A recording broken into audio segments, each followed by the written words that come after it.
Day 134. It's a little bit past 6:30. I got some problems. My phone won't accept a charge. It won't charge. So that's not a good situation. I got about 45% left on my phone, so I can use it today. Tomorrow I'm going to be in trouble. Luckily, I think I can make it to White Pass today. It's about 22 miles away, and there's a Cracker Barrel store there. I'm hoping, I'm pretty sure it's my phone. I'm hoping that it's the battery bank, and I can plug it in at the store, but I'm like 95% sure it's the phone. So I'm going to need to order a new phone, but it's hard to communicate and order a new phone and communicate. I don't have internet connection here, so I satellite messaged Sandra to start looking at it and either send it to Cracker Barrel or Squalmy, which is like a week away, or four or 5 days away. So anyway, I got to figure that out. I'm going to be in trouble without a phone, so might not be taking much video today to conserve the battery. And then far out when it logged me out and I can't log in until I get internet connection, which will be at the end of the day. So I don't have my route on my map. I do have a map. I do have my map and waypoints, so I can figure it out. It just makes things harder. So not a good start to the day, but we'll figure out a way to get through it. Got chilly last night, 37 degrees, but it's a blue sky, and should be good today. I think there might be some rain or chance of rain later on this evening. So I'm going to try and hustle down to Cracker Barrel, get there before it rains. I got 22 miles, but Goat Rocks is a little bit rugged, so we'll see how that affects my speed. Probably won't be as fast as in Oregon. What else? A lot of condensation, so everything was wet. But I got everything packed up. I'm going to hit the trail, and we'll see you on down the trail. Okay, so we walk on these rock fields all the time, and it's a pain. They flatten out the trail, but you got to walk across all these rocks every time. This place, look at this. They got down to the dirt, which you never see, and they built like a rock retaining wall, stacked rocks to keep the rocks from sliding onto the trail. I've never seen this. Usually, you're just walking on this, but now we got nice dirt or sand and a wall to keep it clean. Whoever did that, this is the first on the entire trail, 2,000 miles. I've never seen this, and I've probably gone through dozens of these things. This is nice. Keep it up, whoever did this. Hey, pretty big rock cairn here. Usually I don't see cairns. This thing's 6 feet tall. It's as big as me. Usually I don't see them that big. But there's a couple of them out here. See if they continue. Gorgeous morning panorama, and here's just an awesome view of snow-capped Mount Adams in the distance. Just a beautiful morning. Almost missed it, but that's Mount Adams right there. And over there in the distance, you can see what's left of Mount St. Helens. Used to be a lot bigger until I think it was 1980 when it erupted. That's off in the distance. Okay, check out this panorama. The first time we see Mount Rainier out in the distance. Keep going, and out here is Mount St. Helen. Keep going. Here's Mount Adams. 3 awesome volcanoes from one spot. What a view. This kind of sucks. Got a big long snow traverse early in the morning. Snow's hard and compacted, which is good, but I don't have spikes, so just take it slow and easy. We're at the trail junction. There's Mount Rainier coming over here, and the current PCT goes up and over around this way. I don't know if you can see the trail in the shadows. The current PCT goes this way. The old PCT, the alternate route, go up and over and around and rejoin about 3/4 of a mile around this edge. So I believe we're headed up towards Knife's Edge. Just one of the highlights on the GoPro. So we'll see you down the trail. So here's the Knife's Edge.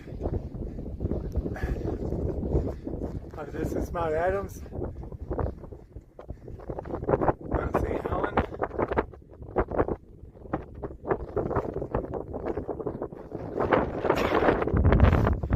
Over here, we got Mount Rainier.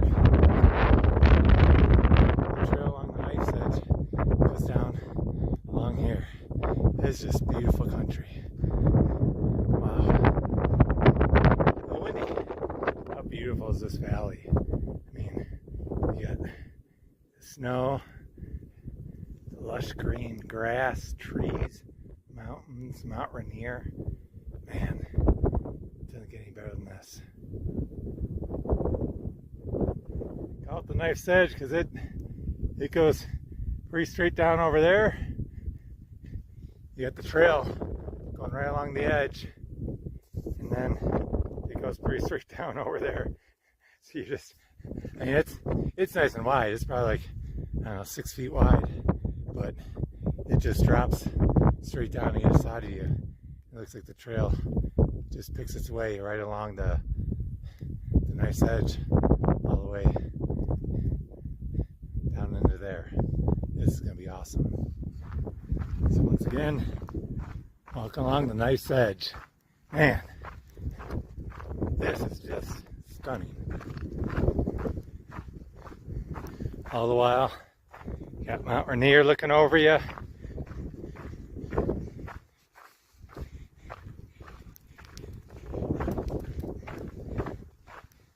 The last part was we took the alternate route, which got you up higher and better views, but it was real rocky, so you had to go slow.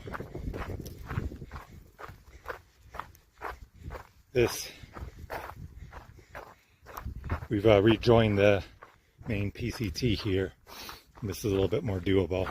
I can actually do it without needing my truck and pole so much.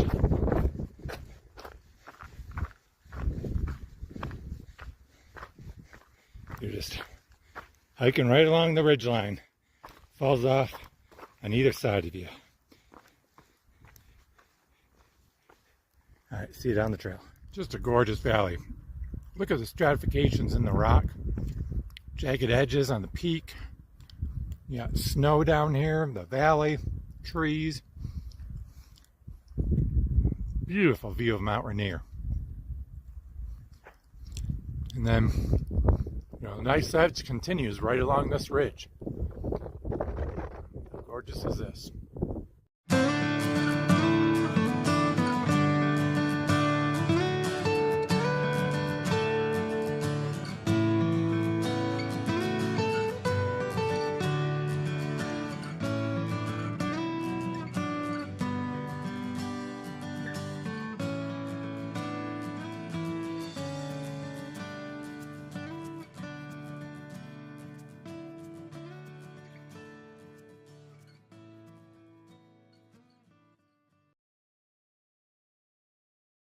Okay, day 135 here. You notice I didn't do a closeout for day 134 because my phone was dying. I didn't have much battery left, so I took a lot of photos of Goat Rocks, and but since my phone wouldn't take a charge, I didn't have much battery left. So I hiked probably the last, what did I do yesterday? I did 22.5 miles, I think. And I probably did the last 10 to 15 of those with no phone. So I turned it off to save power. Just try to memorize the map. And every once in a while I'd check in, with another hiker to see what time it was, where on the trail I was. So I knew I wasn't, going down the wrong path. So made it down to Cracker Barrel yesterday. This is Cracker Barrel. It's not the restaurant. We're at White Pass. White Pass is a ski resort or a ski place right across the street. There's this Cracker Barrel gas station and convenience store, and that's about it that's here. I got in contact with Sandra used my satellite unit and texted her and had her order me a new phone. And I hiked down to White Pass. She's sending it here. She overnighted it, but it took them a day to process the order. So the phone got picked up this morning at like 6:30 in Florida. And I'm hoping it gets here tomorrow by FedEx. I think the FedEx comes around 2 o'clock. So I'm kind of stuck here, camped behind a Chevron, or camped behind a Cracker Barrel gas station for a day and a half or 2 days. So that's all part of the adventure. There's a few other people in the same boat. Some people are waiting for resupply packages, and this is a popular resupply spot because it's the only place. The next resupply is like 100 miles north, and I don't know what people do for resupplying south. You can't go too far south before you have to skip because of the fire. So anyway, popular resupply. People are coming and going all the time, picking up packages, and there's a handful of us that are stuck here waiting for a package.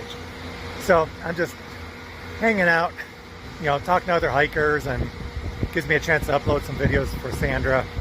But so that's my day today. Keep my fingers crossed the phone shows up tomorrow. I am able to take video now because it took a while, but I was able to charge from an outlet. This phone still won't charge from the battery bank, and it only charges from the outlet if you turn the phone off and then you got to plug it in for like 10 or 15 minutes, then it'll start charging, and it's slow charging. So it's continuing to degrade day by day. It gets worse and worse with the charging capabilities. So I don't trust it, and I don't feel comfortable going 100 miles on a single charge, because normally I can go about 2.5, maybe 3 days, and it's going to take me about 4.5 to get to the next resupply down at Palmy Pass. So even if I could charge it 100% here, I don't feel comfortable going solo 100 miles on a single charge, because again, you feel vulnerable out, you know, on the trail, and you know, if you can't use your phone, you know, you don't know the maps, you don't know where you're at in the trail. If you get off trail, you know, how to get back on trail, where water sources are, things like that. So I figure it's probably better and safer to hang out here for a day and a half and get a new phone, and then we'll get in the trail. It's a little chilly today. I think it got down, I'll have to double check, I think it got down to 43 last night, but it hasn't gotten out of the 40s all day today. And I think tonight it's supposed to get down in the mid 30s. Then it warms up after that, but tonight's gonna be a cold night. So we're gonna have to hunker down and stay warm tonight. Then I think it warms up after that. So anyway, that's an update for today. Just hanging out at the Cracker Barrel gas station. Okay, all right, we'll talk to you later.